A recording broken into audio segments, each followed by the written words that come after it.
Hello everyone, my name is Kirsten Marinacci and I'm in the class ECCE 1103 at Chattahoochee Technical College. The date is July 25th, 2026, and my topic that I'll be speaking on today is toddlers biting. I found all my information from an article called Toddler Biting, Finding the Right Response from the website 0to3.org. My three main points that I'll be speaking on is why toddlers bite, how to respond to toddlers biting, and how to prevent them from biting in the future. First, I'll explain why toddlers bite. The main reasons toddlers bite is that they may lack language skills, they may be overwhelmed, they may be tired, they may be teething, just need some stimulation. They may just be experimenting and want to see what reaction they'll get when they bite. Once you can understand why a toddler is biting, it will be easier to prevent. Now I can discuss the best ways to respond when a toddler bites.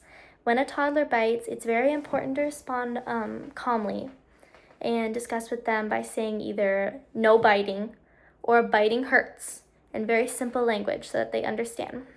There's no need to yell, but you can also comment on how you or other children may feel when the child bites. So you could tell the child that is biting, look at your friend. Your friend is crying because you bit them. Biting hurts and you hurt your friend. Simple language so that they'll understand and hopefully not want to make their friends cry in the future. After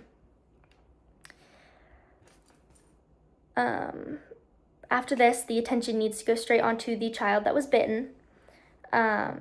When a child that bites is getting a lot of attention from biting, even negative attention, it may encourage that behavior in the future because they just think that they got attention from biting.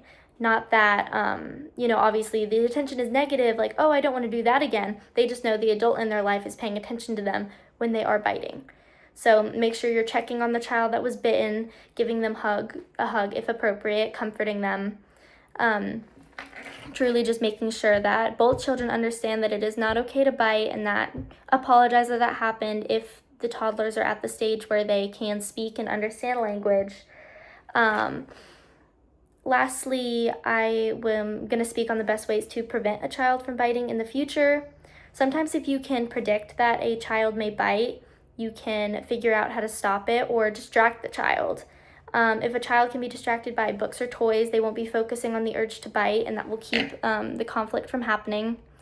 You may need to ask yourself questions such as what happens before the child bites and what may be triggering them, if it's the same child every time or a different child. You may be able to suggest to a toddler how they may handle triggering situations that might call them to bite. The article I read on toddlers biting mentioned earlier that reading books about biting can also prevent toddlers biting. So as I said before, toddlers biting can unfortunately happen with any toddler and sometimes out of nowhere. And you really have to think about what the best course of action may be for each and every specific child, as each child will be different and bite for different reasons. So once again, the three topics I discussed were why toddlers bite, how to react when toddlers bite, and how to prevent it in the future. Thank you so much for listening.